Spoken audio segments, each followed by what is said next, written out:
All right, welcome to our bird chat for February 1st, 2024. And today we're going to talk about the Great Backyard Bird Count, which is going to be this year from February 16th to the 19th. Oops. So actually the Great Backyard Bird Count, it's kind of fun because it is global. So you're not only participating in a local count, but you're also kind of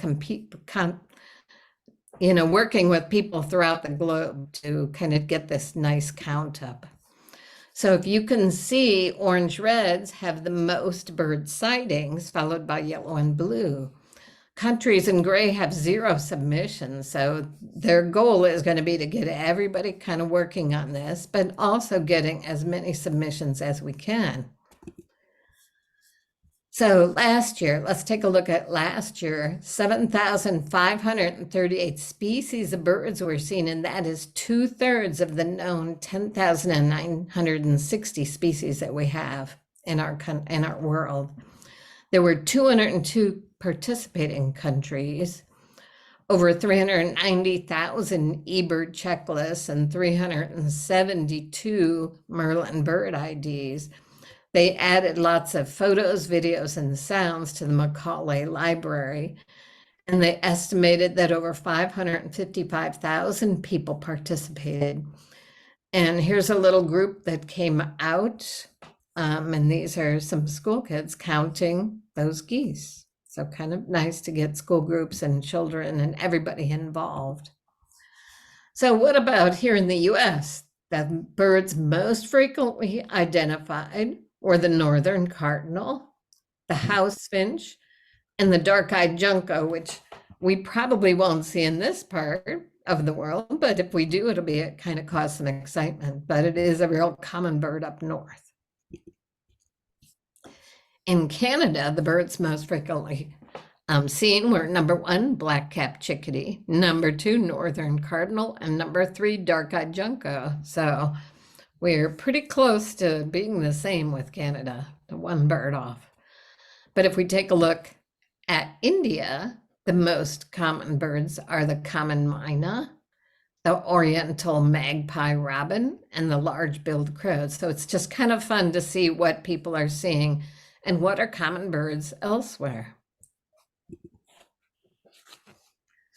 So this kind of gives you the results in the United States from last year. And you can see the ones that orange or the darker reddish orange are the ones that had the most people participating.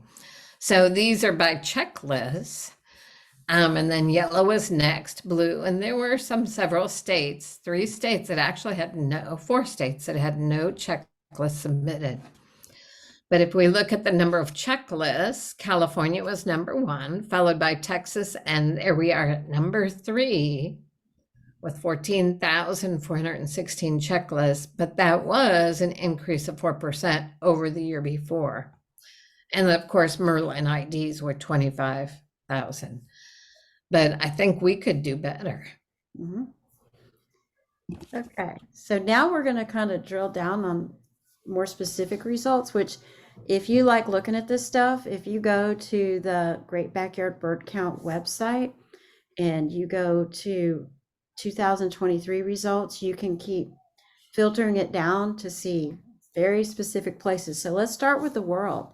Kind of interesting, no surprise, the highest number of species in the world were found in Colombia, which has the highest number of species in the world. So that's no surprise. United States, of the species we have in the United States, 674 of those species. I think there's about 700, a little bit over 700 in the United States. So we saw up close. And that just gives you an idea. Let's look at the next one. So top US results, this is by species, not by checklist. Again, is California. Florida is still number 3. So maybe we'll beat that out, but you can see, and the reason why I have snow geese up there, so I was looking, you can look to see what species had the highest count, like single count, and in California, the snow goose was the second had the second highest single count, with several thousand of them that were spotted by an observer. And then if we drill down to Florida, you might be curious, well, where are the birds being seen in Florida? So Miami-Dade, no surprise, they get a lot of parrots and they get birds from, the Caribbean. So they had 198 species. You might wonder, well, where's Orange? Orange was very close to Volusia. We were at number 11, so we can definitely do better. We had two more and we can beat we can Volusia. beat Volusia. We could do better than that. And the reason why I have those Bonaparte skulls up there is because it was the second highest count in Florida for like a high count, like this total number of birds seen. And here's the top hotspots of Florida for that particular 4-day period, not always. So Merritt Island, general location, Black Point Drive was 2, St. Mark's, look, Lake Apopka was number 4. We can make it go up. St. Mark's, the Lighthouse Pool and Flats, Sweetwater, Wetlands Park in Gainesville, Orlando Wetlands Park, Huguenot, which is up in Jacksonville, Celery Fields, which is in Sarasota, and Fort DeSoto Park. So that's how that turned out. And you might be wondering, what about Orange County? So our top hotspot, no surprise, was Lake Apopka Wildlife Drive with 112 species seen within that 4-day period, followed by Orlando Wetlands Park, Oakland Nature Preserve, the North Shore of Lake Apopka. So that's people that may have gone in at Magnolia Park and were riding their bikes in. Mead Botanical Gardens, Hal Scott. So there was the Florida Trail, Wheeler Road Trailhead, and the Pump House area, Ward Park, and Newton Park. And then you can see that Julia and Sylvie, they were the top participants, and they had 101. So you can set yourself a goal for those 4 days, get 100 species, or see, it's kind of a fun thing to do, to compete against yourself. So next, you might wonder, well, what were the high counts for Orange County? Now, do realize this has not been vetted, so these may or may not be accurate numbers, but probably pretty close. So the highest count came with American coots, which does not surprise me when you go out to, Lake Apopka, Orlando Wetlands, you see a lot of those. Followed by common gallinule, ringneck duck, tree swallows, the whistling ducks, the fish crow. I think fish crow might win this year because there's an awful lot out there right now. Blue-winged teal, and then fulvous whistling ducks. So it's just kind of fun. If you like looking at stuff like that, just go into the website, because you could just go down a lot of rabbit holes. But it shows you that data is there. It's valuable. Okay, so if you do go to their website, it's www.birdcount.org. And it looks like this year. They have a picture of peregrine falcon, and it kind of gives you a little screen with kind of tabs up at the top to kind of help you navigate. And of course, I just wanted to point out that Wildsbird Unlimited is one of their founding sponsors, so they kind of help pay for some of this. One of the things you may want to do, under the help button, you can go to bird courses. And if you haven't taken it already and you want to find out more about counting birds, you can go take a free online course at the Bird Academy called eBird Essentials, which will help you kind of get those eBird skills a little tuned up. There's also going to be another webinar on Tuesday, February 13th. If you want to go to their website, you can check it and see what they're saying on theirs and how to participate. I think this webinars will kind of help you do that also. But why do we want to participate in this? Well, first of all, it was started so you can take a look at your backyard birds, but you don't have to limit it to your backyard. You can pretty much count birds anywhere. But it's going to give them a long-term record of birds over this 4-day period. And again, it's citizen science, because scientists can't be everywhere all the time, and they really couldn't do all those checklists. As you saw when Kathy and I went through all those numbers, there's no way that they would be able to do that. This is also a really good way to get your family, friends, children, and grandchildren into birding. And this is one of the photos. A lot of our photos are from the Great Backyard Bird Count photos that were submitted last year and some are from the year before, but these are some Gila woodpeckers out west, and they do nest in cactus, which is cool. But with the Great Backyard Bird Count, you can participate from anywhere. So no matter where you're going, if you're on a trip, you can actually do it. You can take you can always access your list and use like your eBird or Merlin to report birds. And you can always use those year round. You can start it for this and kind of keep going. If you do work with eBird and Merlin, it will keep your life list and kind of the records of what you've seen where. And these photos show a northern harrier and California quail, which are so cute in the snow. So things that they're learning is they're taking a look at migration patterns and year-to-year changes of where these birds are and what's happening with them, and also long-term trends. And Kathy had mentioned when they're looking at some of the brown-headed nuthatch and the Bachman sparrow, it's kind of telling us what's happening in those environments. So it's kind of a good thing. So some of the basics, okay. It's midnight, February 16th to 11:59 p.m., February 19th. And here's another picture, and these people are birding in Uttarakhand, India. And the picture is by Ankush Chowdhury, and this is from the Great Backyard Bird Count. And doesn't that look like a cool little area? Other things, basics. You can count birds. You don't have to go out. You don't have to go to the Gir National Park like we're showing here, but I just thought that was interesting. Another picture from India. You can do it from your backyard, your patio, your porch, your streets, your parks, and nature centers, of course, any of the eBird hotspots like Kathy was mentioning before. And what do? So it needs to have a little bit of scientific data. So, and basically what it is you're going to bird from anywhere for 15 minutes. It can be longer, but you need to do at least 15 minutes. You do have to keep track of your time, and you do have to give your best estimate on the number of individuals for each species observed. So again, like some of those coots and that, you do have to kind of estimate, and a lot of that estimation you can find out at that eBird Essential, kind of gives you a little how to count large quantities of birds.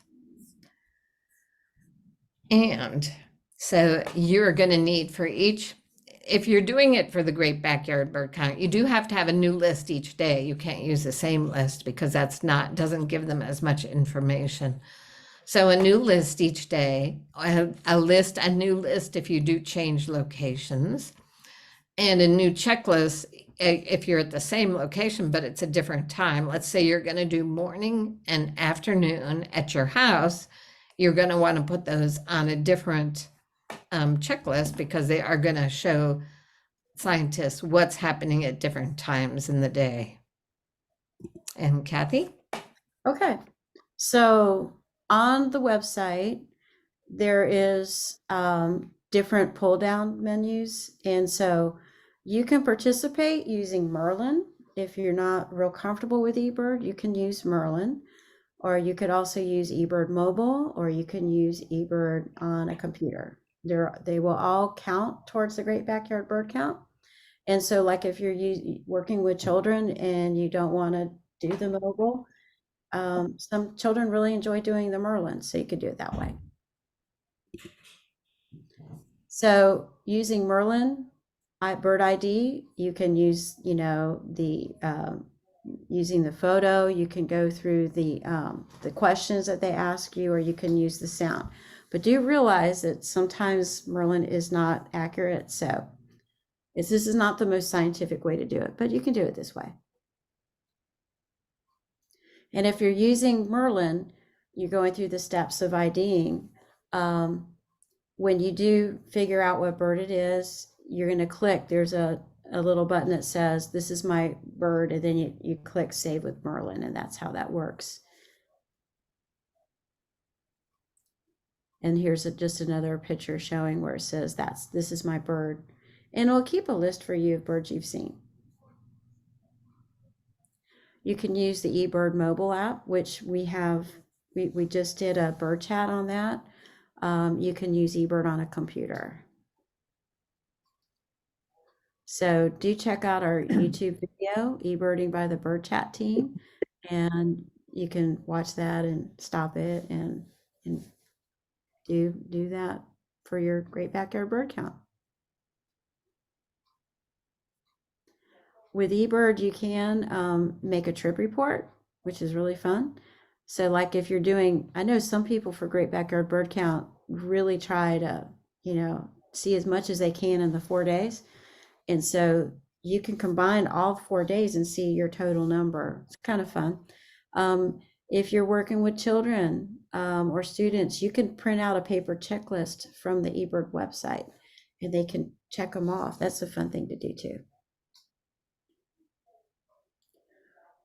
And for educators out there, there is on our YouTube, there is a video that's more specific to working with school kids and working with a more limited time frame, but you can still do it. And actually, I've been to several schools and we have some planned and still some spaces if teacher would like to do that.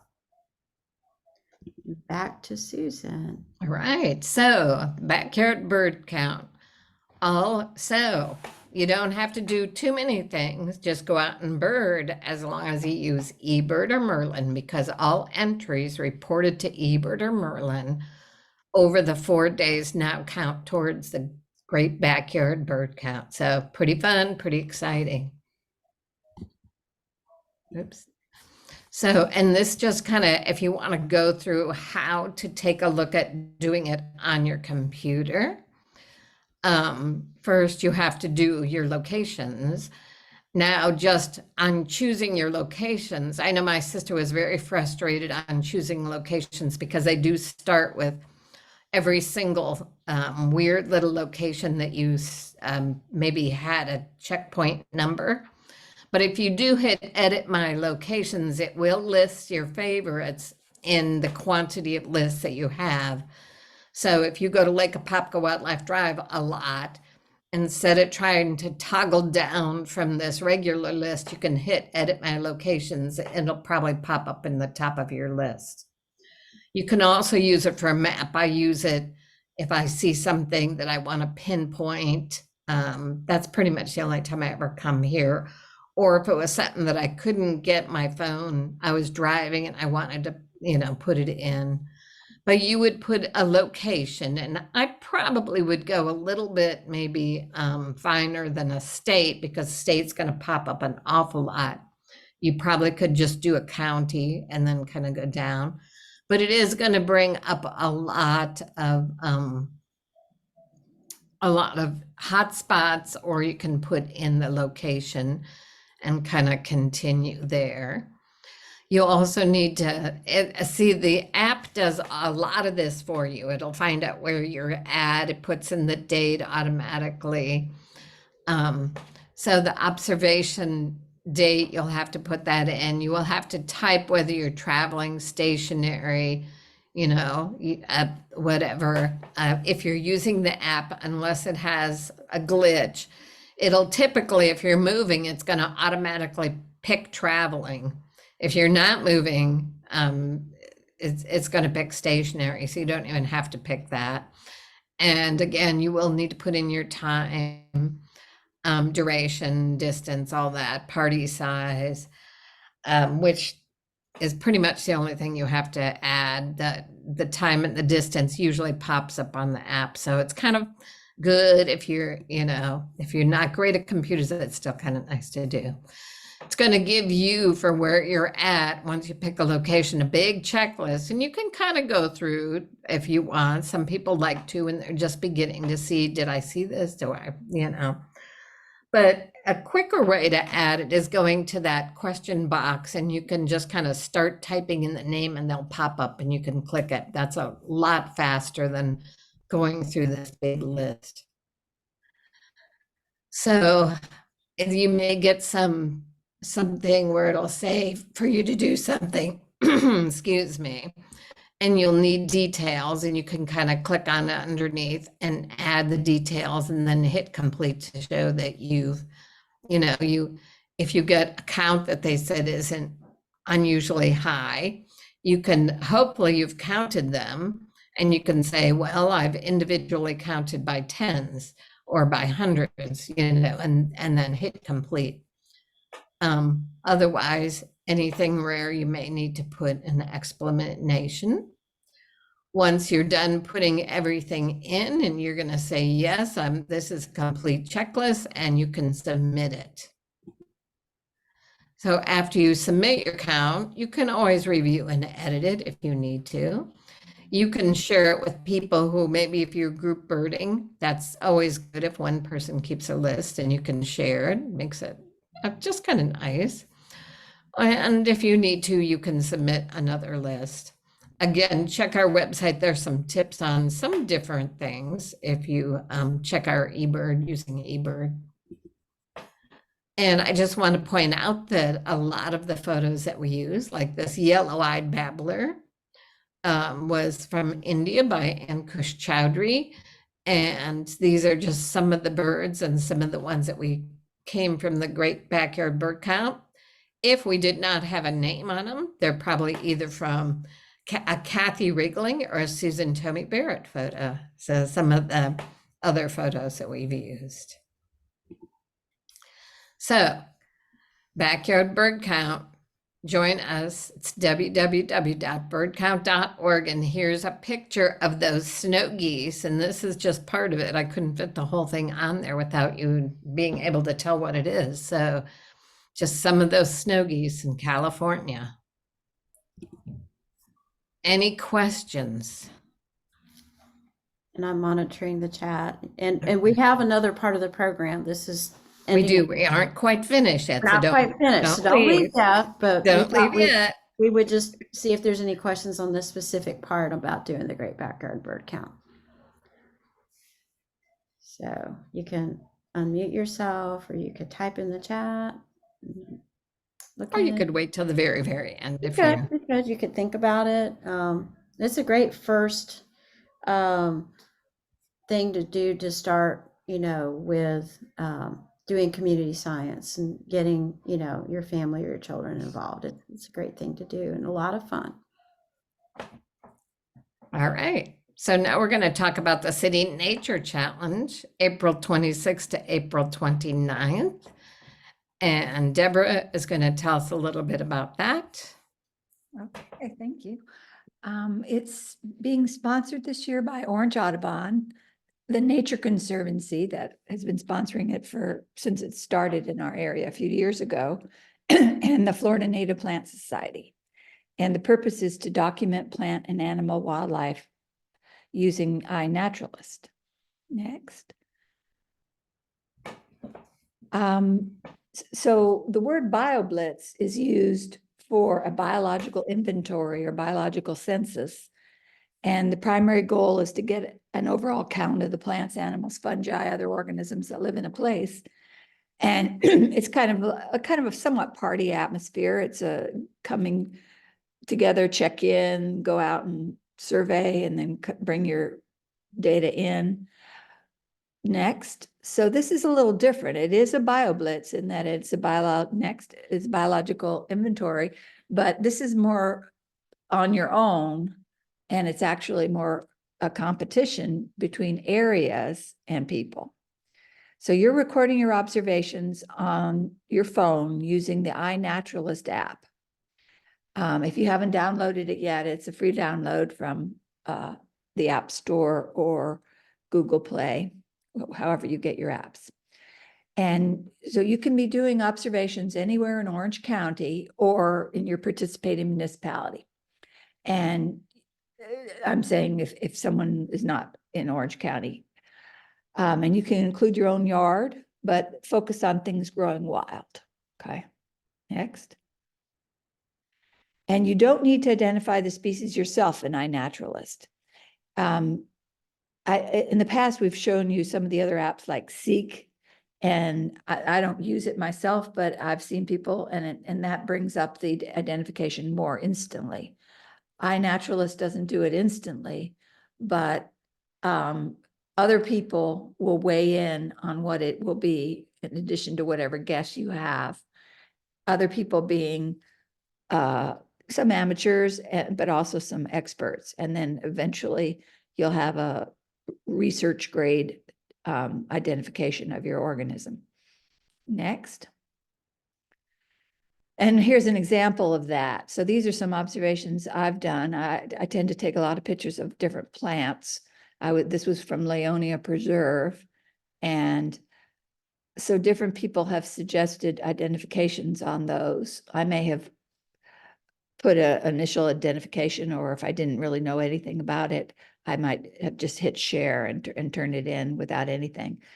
This guy, Jay Horn, is one I'm actually following because he's very expert on the plants and in our area, and he's identified a lot of stuff on mine. Next.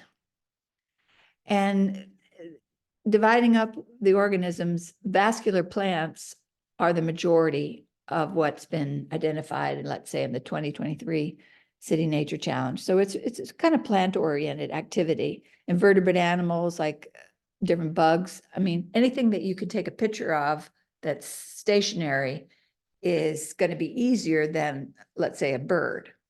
But if you can get the picture of the bird, then you can submit it as well. And there is actually a way to take your eBird lists and insert them into iNaturalist, but it's kind of complicated, and I'll bring that up again closer to the time. Next. So the City Nature Challenge started in 2016 as a competition between San Francisco, California Academy of Sciences, and Los Angeles, the Natural History Museum in Los Angeles.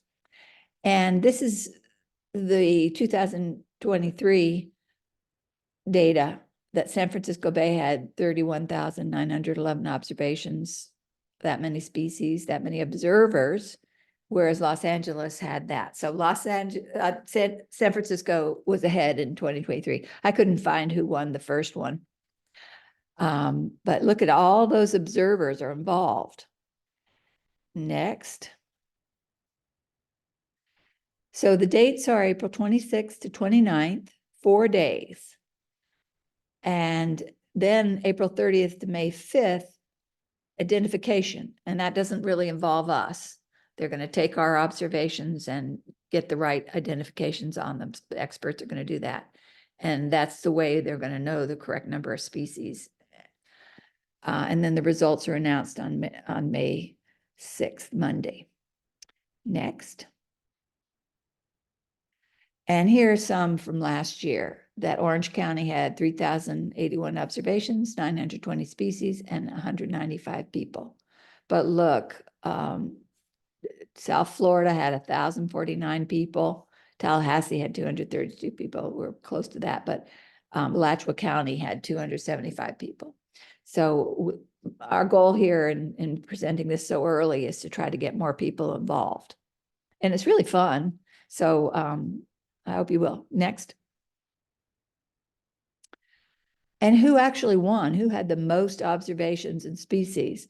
Well, it's somebody with the nomiker King Mush, and I happen to know him. That's Jeffrey Gammon, who is part of our birding community. Excellent all-around naturalist now. He used to be just a birder, but he's learned his plants, and he's constantly doing iNaturalist observations.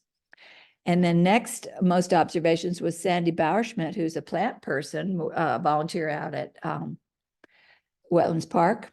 And this must be Carrie Paddock, who's in our community. Kathy Barger is a photographer that's in our community. And then here, I was fifth or whatever that is, 1, 2, 3, 4, 5.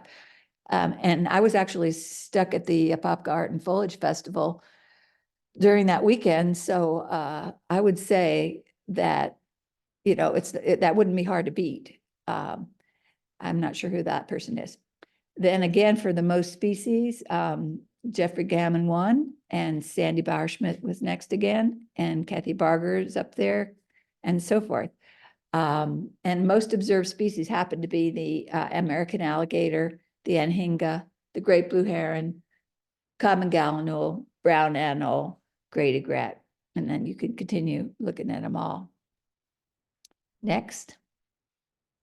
And currently we don't have prizes for the winners, but I've floated that to the Nature Conservancy to see if we could figure out any way to honor the winners better. But I tell you, Jeffrey Gammon is really good, so that's a high bar he's setting. So what you're going to do is step 1, download iNaturalist on your phone. Step 2, select projects. And that's down on the iPhone, that's down in this right corner. And in an Android, it's in this menu. So select projects next.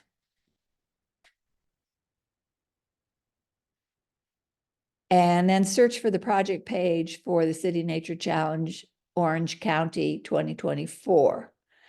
I couldn't find it on the phone, even though it had already been created. I had to do it from my computer, and I'll show you the link in a minute so you know how to search for it. But once you've got it from your computer, it'll, through the cloud, it'll be on your phone as well.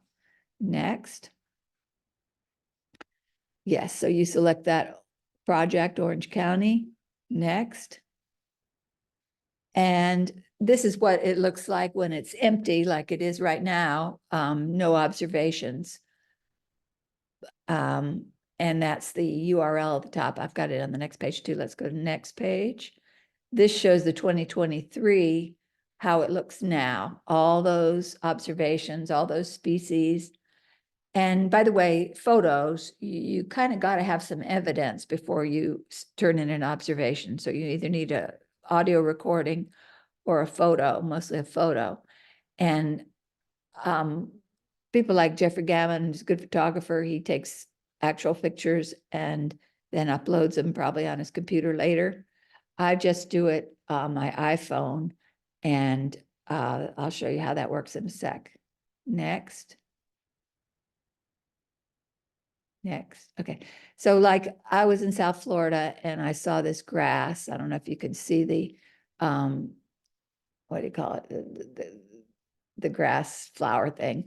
And I didn't know it. So I took a picture. I uploaded it without any information. And Comrade Dijon said flowering plants. Okay. So some of these, you don't even know how old they are. They may be just school children that are getting involved. At least they got it to flowering plants. But then Taddenham is a good botanist, and he recognized that as Napier grass and wrote that in. And I'm supposed to say, I agree. And that gives one more identification. And I will, when I have a chance, I'm going to look it up in one of my plant books or online. And if it looks like that, I'm going to say agree. So that's the way you get the ID. So I'm encouraging you to get started early, playing with iNaturalist, taking pictures of plants and bugs and birds and uploading them. And then you'll be ready. You'll join the project, Orange County. If you'll go back 3 more slides up, then they'll see the URL at the top. Yeah, that you have to go to projects and then do this on your computer. City-nature-challenge-2024-orange-county. And then you'll be able to select and join that project. And then it'll be on your iPhone or Android ready to go on those days. And yes, nothing will happen until those days in late April. Anybody have any questions on it?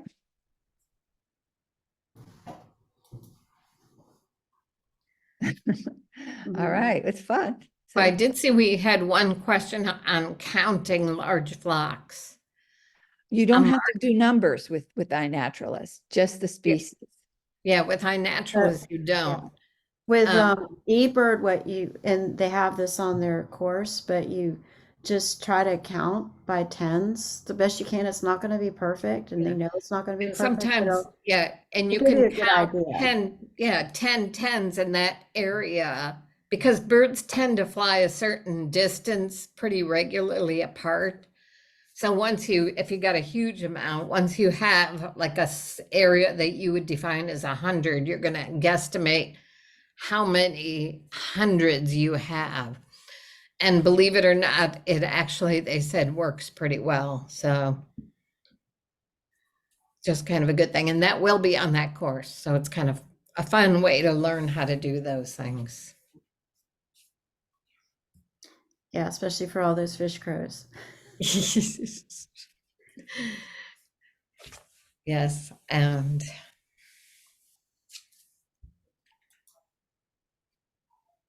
any other questions? I know it's pretty easy. Mm-hmm. And Debbie M wants to know, for the bird count, is it both seen and heard? Yes, as long as you can identify it, if you know the call, or you can identify the bird scene. If you can't identify it, you don't have to put it in. If it's backlit or too far away, or you just don't know what it is, you don't need to count it. It's what you can identify, or someone in your group. And I see someone asked about submitting photos. To submit photos, you need to go into the eBird website, and that's covered in our video that's on our YouTube. We covered that in that last program that we did. So it's pretty easy to do, and they love getting the photos, and actually they'll post some of the photos on their website. And they actually have a live interactive submission map when it opens up on the first day, and you can watch live like how many checklists are being submitted. It's a lot of fun.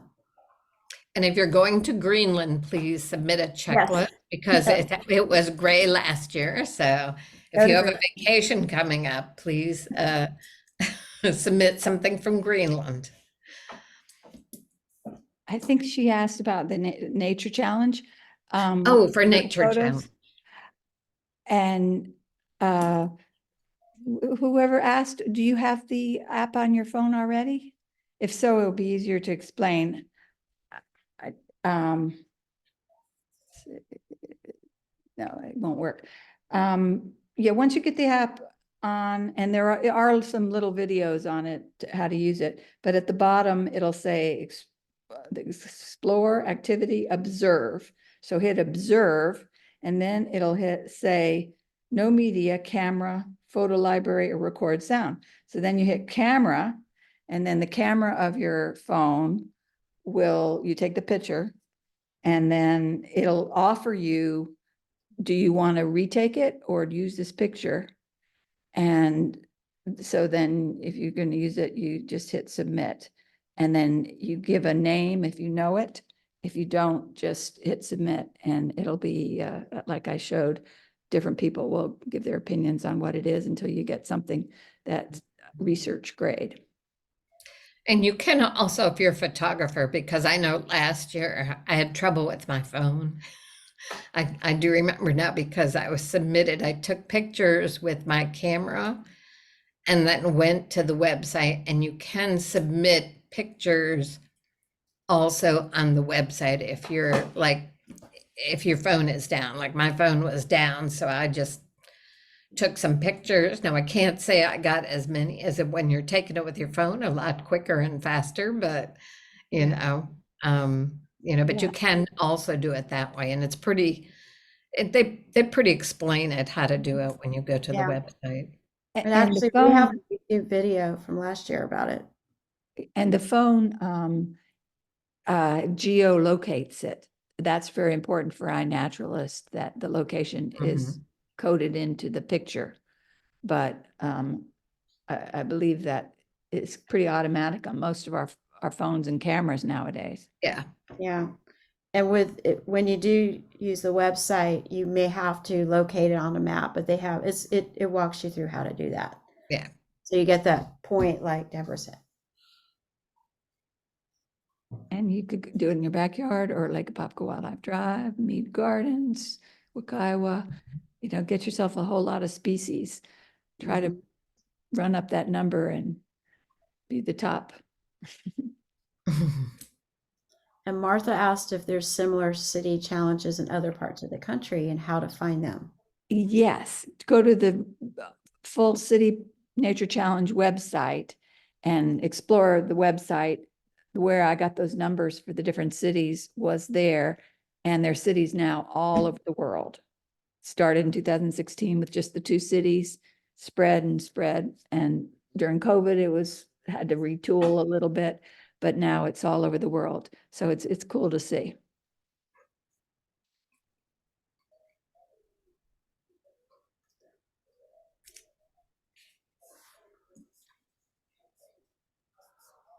I don't see any other questions. No? All right. Well, I hope you do both the backyard bird count and start practicing for the city Yeah. challenge. Mhm. Yeah. Kind of check out what's in your yard too. I mean, there's lots of good plants and I want to say insects in your yard. So, Lots of things, even fungus. Pretty and cool. fungus, yes. What did I say? I found an iNaturalist. What was the name of that? Dead man's toes? Oh, yeah. Yeah, there's some very interesting names. Fungus came up in my yard. I'm Yeah, like, what's you this? don't know what you'll find. And You you know can, what you you can even find. do, animal tracks. It will, you can identify the tracks on iNaturalist too. So that Oh. even counts. It's unlike eBird. If you find a feather, you could take a photo of the feather and that counts. And it's kind of fun to do. Yeah. Okay. Well, I think, Well, thanks for coming. yeah. Yes. All right. Hope you guys have fun and Mhm. kind of get out there and bird on those dates. Yeah. Plan ahead. Yeah. Karen, your students would like it. Students and family kids should try to get them involved. Oh, yeah. Oh, yeah. All right, I'm gonna stop. Okay.